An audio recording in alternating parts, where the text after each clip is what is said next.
은퇴하면 이제 모은 돈으로 조심조심 살아야지. 이렇게 생각하는 분들 많죠. 저축해온 자산을 지키기 위해 지출을 최소화하고 될 수 있으면 은행에 그대로 놔두는 게 낫다고 여기는 분들이요.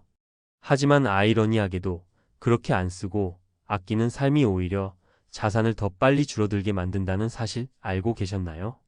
많은 분들이 은퇴 후 인출률을 두려워합니다. 1년에 4%도 너무 많지 않을까? 7%면 당연히 금방 고갈되겠지. 그런데요, 실제로 미국의 금융시장에서 나온 여러 데이터와 시뮬레이션 결과에 따르면 자산을 꾸준히 인출하면서도 오히려 더 크게 불려나간 사례들이 꽤 많습니다. 요즘은 은퇴 후에도 돈은 일하게 해야 한다는 게 하나의 정설로 자리 잡아가고 있죠. 오늘은 많은 분들이 충격을 받을 이야기 바로 은퇴 후에도 연 7% 인출이 가능한 과학적 근거와 함께 이를 뒷받침하는 현실 속 사례 3가지를 풀어드릴게요. 이 글을 읽고 나면 아마 돈을 더 적극적으로 쓰는 법을 고민하게 되실지도 모릅니다. 1. 인출률이 뭐길래 이렇게 중요할까? 인출률은 은퇴자가 자신이 모아둔 자산에서 매년 얼마나 꺼내 쓰느냐를 말합니다. 예를 들어 10억 원이 있다면 1년에 5천만 원을 쓰면 5% 인출률이죠. 은퇴설계 업계에서는 오랫동안 4% 룰이 정설처럼 여겨졌습니다. 1990년대 미국의 재무설계사 윌리엄 벤젠이 제안한 이 룰은 다음과 같아요. 은퇴 후 30년 동안 자산이 고갈되지 않으려면 매년 전체 자산의 4%만 인출하라. 하지만 이 4% 룰은 1990년대 기준으로 당시의 금리, 물가상승률, 주식시장 성장률을 반영한 모델이었습니다. 지금은 어떤가요?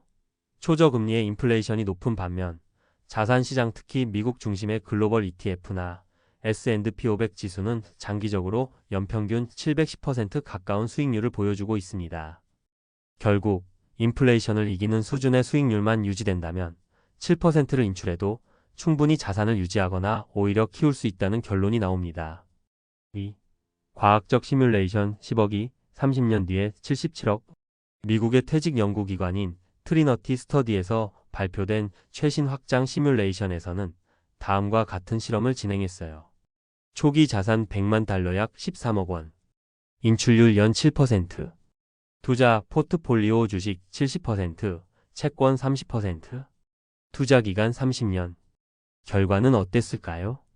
놀랍게도 전체 시뮬레이션의 72%에서 자산이 고갈되지 않았으며 심지어 평균적으로 남은 자산은 500만 달러 이상이었습니다.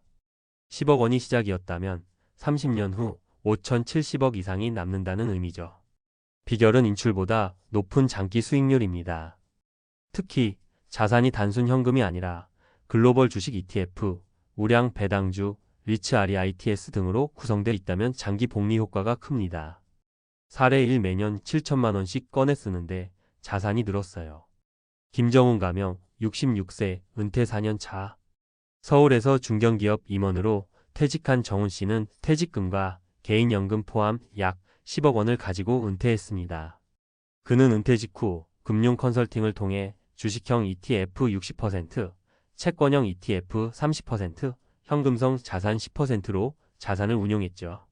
매년 7천만 원 정도를 생활비로 인출하면서도 시장이 상승했던 2023년 동안 자산은 오히려 11.5억 원으로 증가했습니다. 그는 말합니다. 예전엔 돈 쓰는 게 무서웠는데 이젠 돈이 저를 위해 일한다는 걸 실감해요. 사례 이 7% 인출은 불안했지만 정답은 유연성이더군요.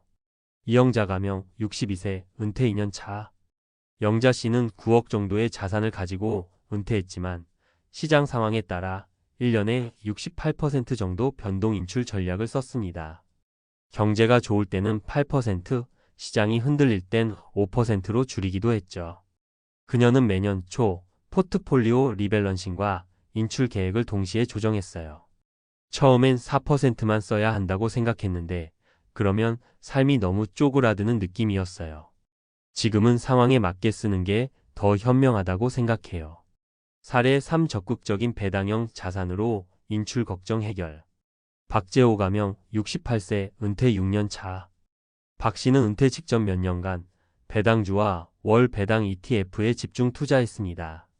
결과적으로 은퇴 시점에 연 8천만 원의 배당 수익이 가능한 포트폴리오를 만들었고, 이를 통해 실제 자산을 인출하지 않아도 생활비가 충당됩니다. 인출률이 아니라 배당률로 은퇴를 살아가고 있는 셈이에요. 물론 리스크는 있지만 현금 흐름이 잡히니 삶이 안정되더군요. 결론, 은퇴 후에도 돈은 가만히 있으면 손해. 여전히 많은 사람들이 인출을 두려워합니다. 나이 들수록 자산은 줄어들기만 할 거야 라는 생각이 우리를 움츠러들게 하죠. 하지만 시대는 바뀌었습니다. 수명은 늘어났고 금융상품은 다양해졌으며 데이터는 말합니다. 7% 인출도 가능하다라고. 중요한 건 돈을 어떻게 관리하느냐, 그리고 시장의 흐름을 어떻게 읽고 대응하느냐입니다. 현금을 쥐고 있는 것이 안전해 보이지만 인플레이션에 잠식당하면 오히려 그게 더 큰 위험이 될 수 있죠. 전문가 팁 7% 인출 실천을 위한 3가지 핵심 전략. 초기 투자 설계 중요성. 은퇴 직후 35년은 시장 충격에 취약한 시기. ETF 분산 투자와 현금 흐름 비상금 확보가 필수입니다. 인출률은 고정이 아닌 조절형으로 매년 시장 상황에 따라 58% 범위에서 조정. 물가 상승률, 자산 수익률, 건강 상태 등을 고려하세요. 소득 대신 현금 흐름 중심으로 자산 배치, 배당 ETF, 리츠, 채권형 자산 등에서 꾸준한 현금이 들어오게 설계하면 인출에 대한 부담이 줄어듭니다. 은퇴 후 30년은 결코 짧은 시간이 아닙니다. 쓰면 줄어드는 돈이 아니라 잘 쓰면 더 늘어나는 돈이 있다는 것. 오늘 이 글이 그 새로운 시선의 시작이 되었길 바랍니다. 전문가 의견 단기 불황에만 흔들리지 않으면 7%도 가능합니다. 이동철 은퇴설계 사퇴직 재무 전문가 협회는 다음과 같이 말합니다. 대부분의 실패 사례는 은퇴 초반 5년 동안 시장이 급락했을 때 너무 빨리 많이 인출하면서 시작됩니다. 이를 피하기 위해서는 은퇴 후 첫 35년 동안 시장 충격 완화 전략이 필요합니다. 그가 추천하는 방법은 다음과 같습니다. 23년치 생활비는 현금성 자산으로 확보. 시장이 급락해도 자산을 팔지 않아도 되는 여유자금 확보. 분산 투자 필수. 미국 ETF에만 몰빵하거나 특정 종목에 의존하면 위험 커짐. 배당이자 수익 활용. 인출률을 낮추고 자산이 줄어드는 속도를 늦춰줌. 그는 이렇게 정리합니다. 7% 인출은 공격적인 전략이 아닙니다. 충분한 수익률 기반 위에서의 합리적 소비 전략입니다. 전문가 의견 배당에만 의존하면 안 됩니다. 복합 구조 필요해요. 김지은 자산운용 전문가 은퇴재무관리연구소는 배당 중심의 은퇴 전략에 대해 이렇게 조언합니다. 배당 ETF나 리츠로 월급처럼 수익을 만드는 건 매력적이지만 지나치게 배당 수익률만 쫓다 보면 리스크가 높아질 수 있어요. 특히 배당률이 높다고 무조건 안정적인 건 아닙니다. 그녀가 제시하는 실천 전략은 다음과 같아요. 배당성 장현금성 자산의 삼각 구조 설계. 예 VYM 배당, QQQ 성장, SHV 현금 등. 비상시를 위한 역유연성 자산 확보. 시장 하락 시 인출률을 조절할 수 있는 완충 장치. 정기적인 포트폴리오 리밸런싱.